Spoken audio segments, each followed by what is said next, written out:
Hi මගේ යාළුවනේ පහන්දි kitchen channel එකට ඔබව සාදරයෙන් පිළිගනු ලබනවා.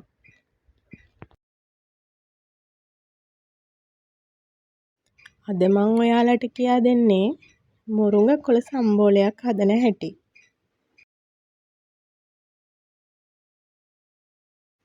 රෝග රැසක් සුව කරන මුරුංග කොළ දිව්‍යමය ඖෂධයකි.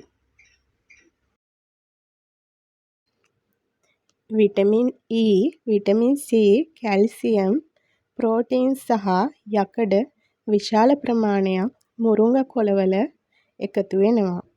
නිර්මාංශ අයට මුරුංග කොළ වලින් අවශ්‍ය සියලු පෝෂ්‍ය පදාර්ථ ටික ලබා ගන්න පුළුවන්. ඒ වගේම පිළිකා මර්ධනයටද හේතු වෙනවා. දියවැඩියාව පාලනයට බර අඩු කරගන්න මේ මුරුංග කොළ අති විශිෂ්ට ලෙස වාසි ලබා දෙනවා.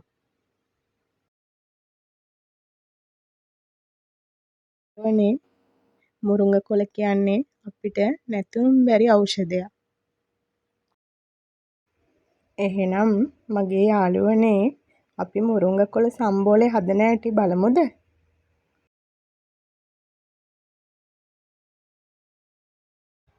අපිට මුරුංග කොළ සම්බෝලේ හදන්න අවශ්‍ය වෙනවා මුරුංග කොළ, එතකොට ගාගත්තු පොල් ටිකක්,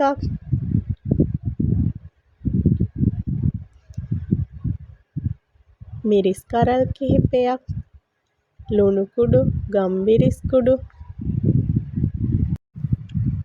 තක්කාලි, එතකොට දෙහි රටලුණු ස්වල්පයක් අපිට අවශ්‍ය වෙනවා. ඔන්න මම අවශ්‍ය ද්‍රව්‍ය ටික අරගෙන තියෙනවා.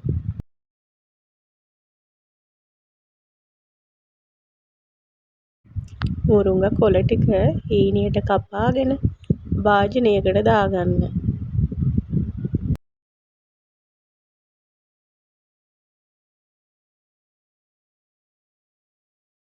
මුරුංග කොළ සම්බෝලේ ඉක්මනින්ම හදාගන්න පුළුවන් සම්බෝලයක්. ගොටු කොළ සම්බෝලේ වගේම තමයි මුරුංග කොළ සම්බෝලෙත් හදන්නේ.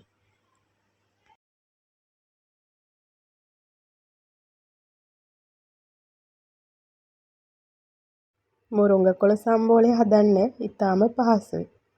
බර අඩු කරගන්න කැමති ඔයාලට හැමදාම වුණත් කන්න පුළුවන්. දරුවෝ ඉන්න ඔයාලා හැමදාම මුරුංග කොළ සම්බෝලේ මැල්ලුම කැමති විදියට දරුවන්ට හදලා දෙන්න.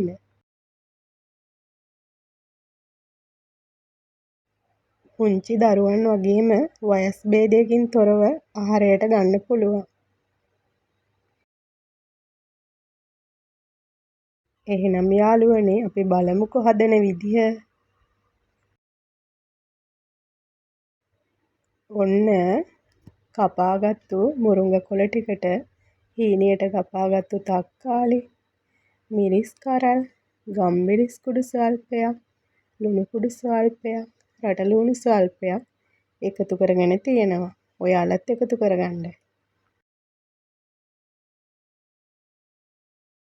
තක්කාලි එකතු කරගන්න කැමති නැති අයට දෙහි එකතු කරගන්න පුළුවන්. දෙහි එකතු කරගන්න කැමති නැති අයට තක්කාලි එකතු කරගන්න පුළුවන්. කැමති විදිහට ඔයාලා එකතු කරගන්න.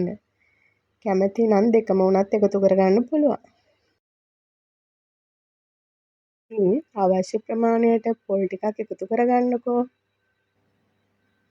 මම නම් පොල් එකතු කරගත්තා. පොල් වැඩිපුර එකතු කරගත්තම හරිම රසයි.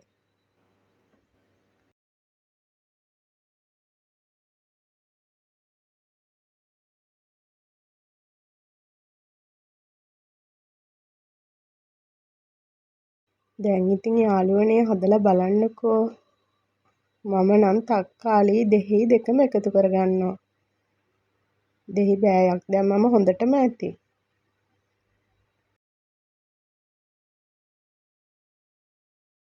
ඔයාලත් කැමති විදියට එකතු කරගන්නකෝ.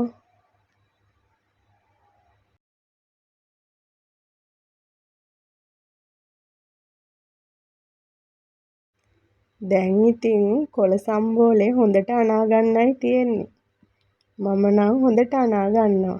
ඔයාලත් හොඳට අනා ගන්න. එතකොට හරිම රසයි.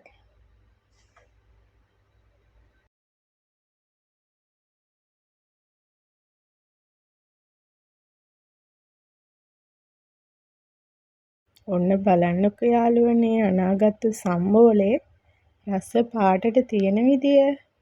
ඕනෙම ව්‍යංජනයක් එක්ක කන්න පුළුවන්. ඔයාලත් හදාගෙන බලන්නකො කාලම.